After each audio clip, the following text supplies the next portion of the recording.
성경에서 발견된 한민족의 기원과 욕단의 후손과 단군 신화의 충격적인 연결 궁금하지 않으신가요? 여러분, 만약 우리가 알고 있던 한민족의 기원이 성경 속에 기록되어 있었다면 믿으시겠습니까? 저는 하버드 고대 역사학 전공 졸업반 안나 베넷입니다. 그날 밤 책상 위에 쌓아둔 논문 원고를 밀쳐놓고 차갑게 식은 커피를 들이켰죠. 단조로운 삶, 취업 걱정, 평범한 대학 졸업생의 고민이 제 머리를 꽉 채우고 있었습니다.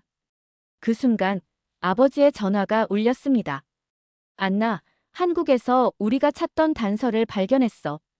성경에 나오는 욕단의 후손들이 동쪽으로 이동했다는 기록 그 끝이 한반도일 수도 있어. 저는 얼핏 웃음을 흘렸습니다. 아버지, 그건 너무 과감한 상상 아닐까요? 하지만 아버지의 목소리는 흔들림이 없었습니다. 직접 와서 확인해. 내가 오면 더 큰 그림을 볼 수 있어. 몇 주 뒤, 인천공항 활주로에 내린 제 발밑은 흔들리듯 낯설었습니다. 수많은 한글 간판이 반짝이고 사람들의 말소리가 이방의 음악처럼 들렸죠. 저는 깊게 숨을 들이켰습니다. 이곳이 성경의 동쪽 산일 수도 있다는 생각에 가슴이 쿵쾅거렸습니다. 그 전에 구독과 구독과 좋아요 꼭 댓글을 눌러주세요. 남겨주시면 부탁하러 영상을 만드는데 한거치교사가 많은 힘이 됩니다.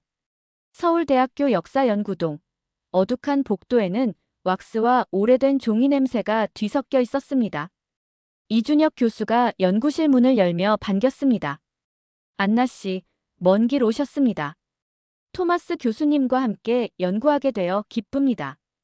방 안에는 히브리어 사본, 삼국유사 필사본, 고조선 유물 사진이 뒤섞여 있었죠. 벽에는 대동강 유역의 고대 지도까지 걸려 있었습니다. 제 눈길을 사로잡은 건 창가에 놓인 낡은 양피지였습니다. 갈색빛 종이 위에 고풍스러운 히브리 문자가 빼곡히 적혀 있었어요. 아버지가 창세기 사본을 펴며 말했습니다. 욕단의 후손들이 동쪽 산으로 이주했다. 여기서부터 시작해야 한다. 저는 속으로 반문했습니다. 정말 한국까지 이어졌다고 볼 수 있을까? 학문적 양심이 의심을 던졌지만 호기심이 곧 그 의심을 집어삼켰어요. 이준혁 교수가 고대 지도를 가리키며 설명을 이어갔습니다. 여기 보세요. 메소포타미아에서 시작된 이주 경로가 실크로드를 따라 동진하다가 몽골 고원을 거쳐 한반도로 향합니다. 지리적으로도 충분히 가능한 루트죠. 아버지는 안경을 고쳤으며 고개를 끄덕였습니다. 그래. 그리고 언어학적 단서도 있어. 고대 히브리어와 한국어의 어근 중 일부가 놀라울 정도로 유사하거든. 저녁 식당에서 김치찌개 냄새가 김처럼 피어오르는 자리, 저는 물었습니다. 교수님, 천손 사상과 이스라엘의 선민 사상 우연의 일치 아닐까요? 이준혁 교수는 웃으며 대답했습니다. 학문은 의심에서 출발합니다. 그러나 우연으로 치부하기엔 너무 많은 연결이 있죠. 제사 문화, 조상 숭배, 심지어 음식 문화까지도 말입니다. 그날 밤 호텔 창문 너머 한강 다리를 바라보며 생각했습니다. 수천 개의 불빛이 강물에 반짝이며 흔들렸어요. 마치 고대에서 현재로 이어진 시간의 강 같았죠. 우연인가 아니면 진실의 그림자일까? 제 마음. 한 구석에서는 이미 답을 찾고 싶어하는 열망이 타오르고 있었습니다. 다음 날 교수는 하얀 장갑을 끼고 고조선 관련 문서를 펼쳤습니다. 종이가 바스락거릴 때마다 수백 년의 세월이 흘러나오는 듯 했어요. 여기 보세요. 단군 신화 속 천손 민족 개념입니다. 하늘에서 내려온 자손이라 했죠. 이건 유대인의 선민 사상과 놀라울 정도로 닮았습니다. 아버지는 메모를 하며 고개를 끄덕였습니다. 펜 끝이 종이 위에서 빠르게 움직였어요. 고조선 건국의 기원 자체가 선택받은 민족이라는 관념이라면 단순한 신화라고만 보기 어렵군. 특히 환웅이 하늘에서 내려와 인간 세상을 다스렸다는 부분 말입니다. 저는 눈을 치켜떴습니다. 하지만 증거가 있어야 하잖아요. 단군 신화는 전승일 뿐입니다. 구전으로 내려온 이야기를 역사적 사실로 받아들이기엔. 교수는 담담하게 답했습니다. 그래서 우리가 연구하는 겁니다. 신화가 아닌 역사로 만들기 위해. 트로이도 한때는 호메로스의 상상 속 도시였지만 하일리히 슐리만이 발굴해냈잖아요. 이준혁 교수가 또 다른 문서를 꺼냈습니다. 조심스럽게 펼쳐진 고서에는 한자와 고대 한글이 뒤섞여 있었어요. 이 기록을 보면 고조선의 제사의식이 구약의 번제와 매우 유사합니다. 제단을 쌓는 방법, 제물을 바치는 순서까지도 말입니다. 고문서를 넘길 때마다 바스락거리는 소리가 제 귀에 울렸습니다. 마치 수천 년 전 사람들의 숨결이 책장 사이에 갇혀있는 듯 했죠. 아버지가 돋보기로 문자를 자세히 들여다보며 중얼거렸습니다. 여기 발기라는 단어 히브리어 바라크와 어근이 같을 수 있어. 둘 다 빛, 축복이라는 뜻이거든. 저는 가슴이 두근거리는 걸 느꼈습니다. 혹시 정말로 우리가 잃어버린 역사의 고리를 찾고 있는 건 아닐까요? 서울국립중앙박물관. 유리 케이스 속 대동강 유역에서 출토된 와당이 제 시선을 붙잡았습니다. 은은한 조명 아래 고요히 자리한 그 유물은 마치 시간을 초월한 메신저 같았어요. 안나, 잘 봐. 이 문양은 히브리 고대 문자와 닮았어. 아버지의 목소리가 떨렸습니다. 저는 안경 너머로 문양을 응시했습니다. 과연 곡선과 각도가 히브리어 자음과 비슷했어요. 특히 가운데 새겨진 원형 문양은 히브리 문자 알레프를 연상시켰습니다. 심장이 요동쳤어요. 설마 내 눈이 착각하는 건 아니겠지? 이준혁 교수가 설명을 이어갔습니다. 박물관의 정적 속에서 교수의 목소리만이 울려 퍼졌어요. 한국의 장례식 곡소리, 이스라엘의 애통 방식과 비슷합니다. 동짓날 팥죽 풍습은 출애굽기의 피바름과도 닮았죠. 붉은색으로 문설주를 칠해 재앙을 막는다는 개념 말입니다. 다른 전시실로 이동하면서 교수는 계속 설명했습니다. 고구려 고분 벽화 속 천상도, 백제의 금동대향로에 새겨진 신선. 세계 모든 것이 하늘과 땅을 잇는 세계관을 보여주고 있었어요. 여기 이 솥도 보세요. 청동기 시대 한반도의 솥과 고대 이스라엘의 제사용 솥이 형태적으로 매우 유사합니다. 저는 의심과 호기심 사이에서 갈팡질팡했습니다. 학자로서의 냉철함과 발견의 흥분이 제 마음속에서 충돌하고 있었어요. 단순한 문화적 우연일 수도 있습니다. 하지만 정말일 수도 있겠네요. 아버지가 제 어깨에 손을 올리며 말했습니다. 안나, 콜럼버스도 처음엔 인도로 가는 길을 찾다가 신대륙을 발견했잖아. 때로는 예상치 못한 발견이 가장 큰 진실로 이어지기도 해. 그 순간 전율이 제 등줄기를 타고 흘렀습니다. 박물관의 고요한 공기 속에서 수천 년 전의 목소리가 들려오는 것만 같았어요. 히브리 대학교 칼레드 박사와의 화상회의. 컴퓨터 화면 너머로 그의 눈빛은 차갑고 단호했습니다. 예루살렘의 석양이 그의 뒤편 창문을 물들이고 있었어요. 토마스, 당신의 가설은 과학적 근거가 약합니다. 언어적 유사성만으로는 역사를 증명할 수 없소. 더군다나 지리적 거리와 시간적 간격을 고려하면. 칼레드 박사는 잠시 말을 멈추고 책장에서 두꺼운 저서를 꺼냈습니다. 고대 셈족 언어학에 관한 그의 대표작이었어요. 언어학적 유사성이라면 인도 유럽어족 전체에서도 찾을 수 있습니다. 산스크리트어와 라틴어의 공통점처럼 말이죠. 그렇다고 로마인들이 인도에서 왔다고 할 수는 없지 않습니까? 아버지는 담담하게 대꾸했습니다. 책상 위에 자료를 정리하며 차근차근 반박했어요. 칼레드, 성경은 욕단의 후손들이 동쪽 산으로 이주했다고 말합니다. 지금까지 그 동쪽 산이 어디인지 명확히 밝혀지지 않았죠. 왜 한반도가 아니라고 단정하는 겁니까? 화면 속 칼레드 박사가 안경을 벗으며 한숨을 내쉬었습니다. 그의 연구실 벽에 걸린 고대 지도들이 희미하게 보였어요. 저는 조심스럽게 말을 보탰습니다. 박사님, 우린 결론을 내린 게 아닙니다. 단지 더 많은 증거가 필요하다고 생각합니다. 가능성을 열어두고 탐구하는 것도 학문의 자세 아닌가요? 칼레드 박사는 고개를 끄덕였지만 목소리는 여전히 날카로웠습니다. 그렇다면 과학적 방법론을 따르십시오. DNA, 고고학, 언어학. 이 세 가지가 맞물리지 않으면 가설은 무너집니다. 특히 고대 DNA 분석 없이는 어떤 주장도 설득력을 갖기 어렵죠. 회의가 끝난 후 방안은 정적에 잠겼습니다. 컴퓨터 화면이 검게 변하고 서울의 밤거리 소음만이 창밖에서 들려왔어요. 저는 깊은 숨을 몰아쉬며 속으로 다짐했습니다. 더 확실한 증거를 찾아야 한다. 학문적 엄밀함을 잃지 않으면서도 새로운 가능성을 탐구해야 해. 서울대 중앙도서관. 창문 사이로 스며드는 햇살이 낡은 종이 위에 가만히 내려앉았습니다. 도서관 특유의 고즈넉한 정적과 종이 냄새가 제 마음을 차분하게 만들었어요. 저는 창세기 10장을 다시 펼쳤습니다. 히브리어 원전과 한글 번역본을 나란히 놓고 꼼꼼히 대조했죠.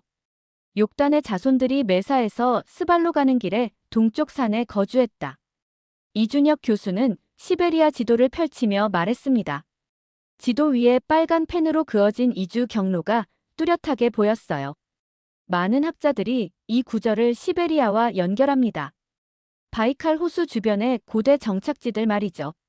그렇다면 한반도도 충분히 가능성이 있습니다. 지리적으로 연결되어 있으니까요. 아버지가 고대 지도를 가리키며 설명했습니다. 몽골 고원에서 한반도로 이어지는 산맥들이 선명하게 표시되어 있었어요. 여기 보세요. 알타이 산맥에서 시작해서 몽골 고원을 거쳐 백두산까지. 고대인들이 이 길을 따라 이동했을 가능성이 높습니다. 저는 노트에 크게 썼습니다. 욕단 동쪽 산한반도. 펜 끝이 떨렸어요.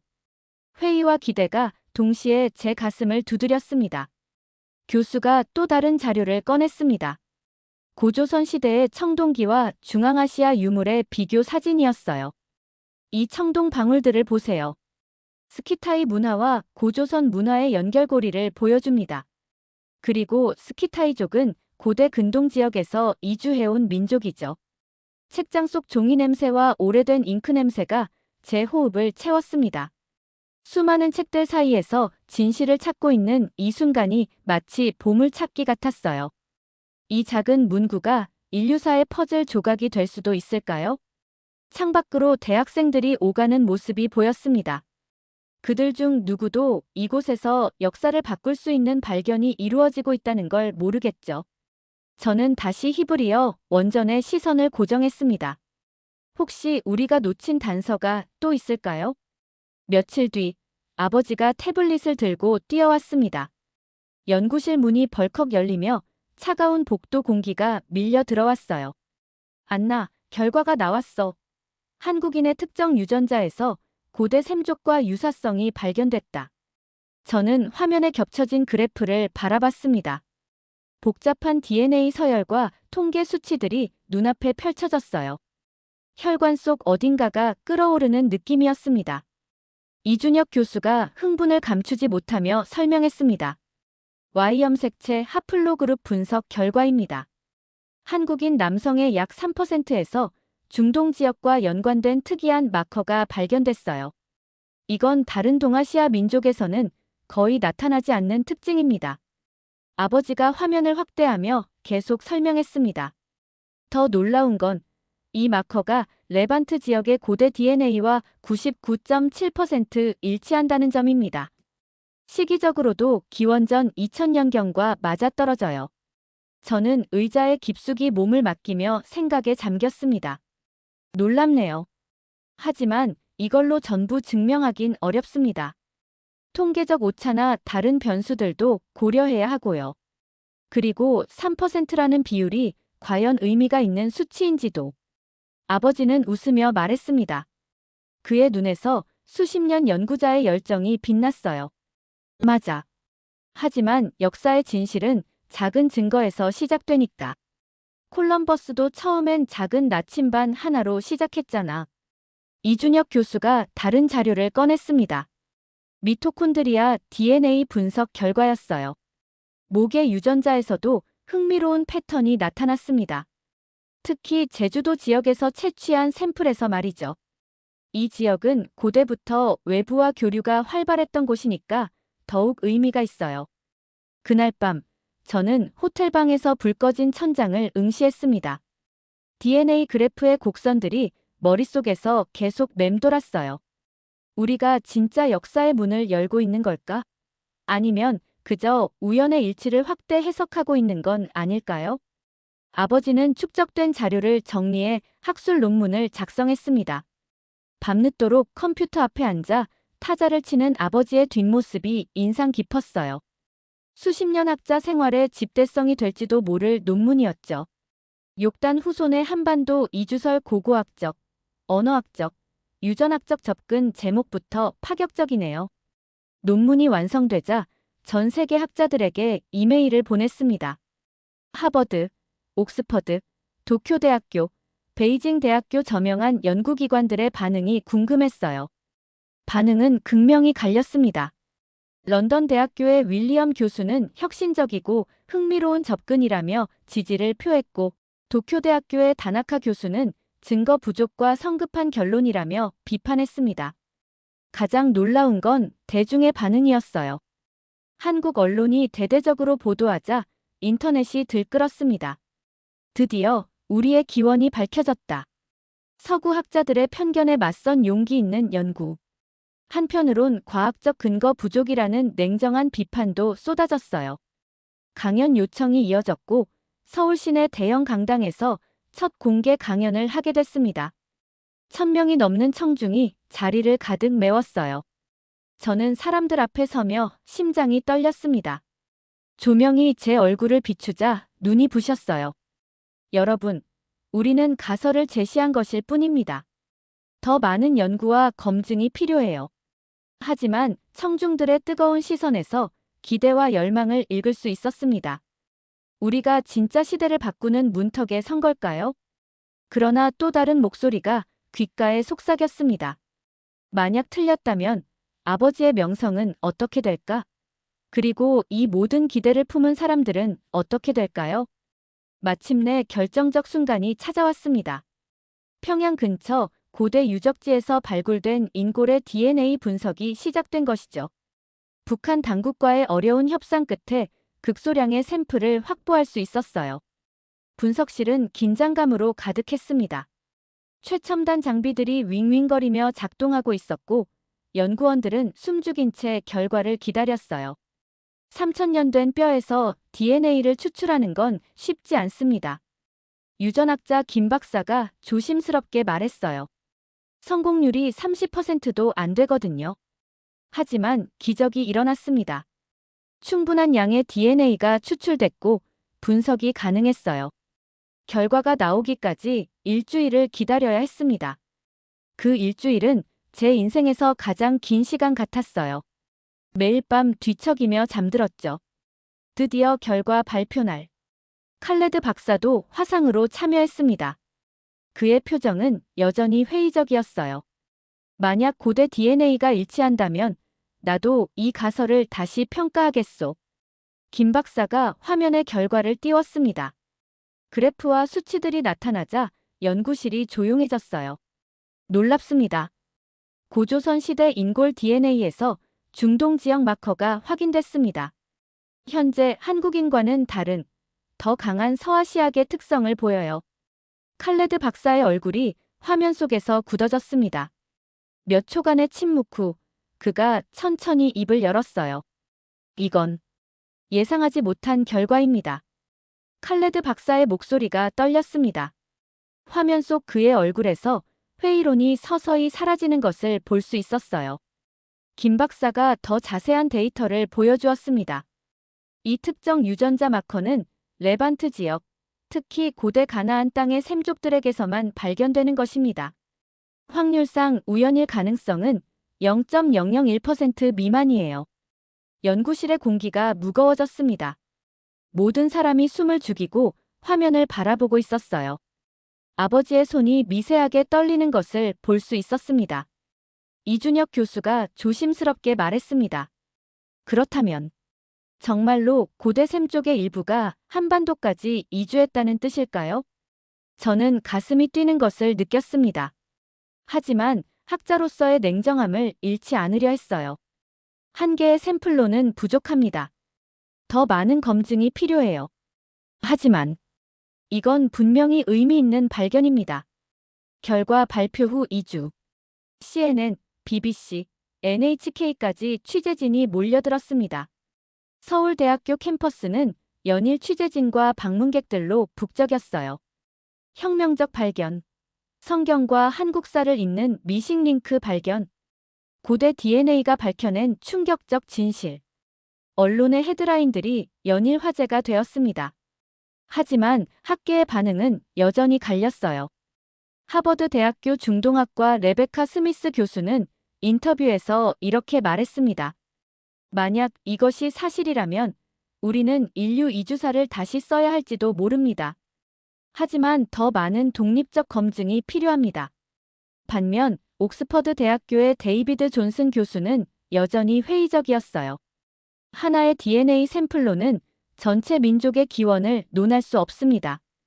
오염이나 실험 오차의 가능성도 배제할 수 없고요. 그런 와중에 놀라운 소식이 들려왔습니다. 몽골에서 발굴된 2500년 된 유골에서도 비슷한 DNA 마커가 발견된 것이죠. 이것으로 이주 경로가 더욱 명확해졌습니다. 아버지가 흥분을 감추지 못하며 말했어요. 메소포타미아에서 시작해 중앙아시아를 거쳐 동북아시아로 이어지는 고대 이주 루트가 실제했던 것 같습니다. 하지만 반대 의견도 만만치 않았습니다. 특히 중국과 일본의 일부 학자들이 강하게 반발했어요. 베이징 대학교의 리웨이 교수는 기자회견에서 이렇게 말했습니다. 동아시아 민족의 기원을 서아시아와 연결하려는 시도는 동양사를 왜곡하는 것입니다. 한민족은 분명히 동아시아 토착 민족의 후손이에요. 이에 대해 아버지는 차분하게 반박했습니다. 우리는 한민족 전체의 기원이 서아시아라고 주장하는 것이 아닙니다. 다만 일부 계층, 특히 지배층 중 일부가 고대 샘족과 연관이 있을 가능성을 제기하는 것뿐이에요. 국제학술대회가 열렸습니다. 서울 코엑스에서 열린 이 학회에는 전 세계에서 50여 명의 저명한 고고학자, 언어학자, 유전학자들이 참석했어요. 3일간의 치열한 토론이 벌어졌습니다.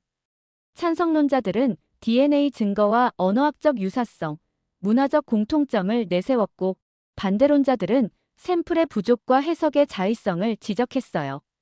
가장 격렬한 논쟁은 언어학 세션에서 벌어졌습니다. 한국어 하늘과 히브리어, 엘의 연관성, 발과 바라크의 유사성은 우연이 아닙니다. 아버지가 목소리를 높였어요. 그런 식이라면 모든 언어가 연결될 수 있습니다.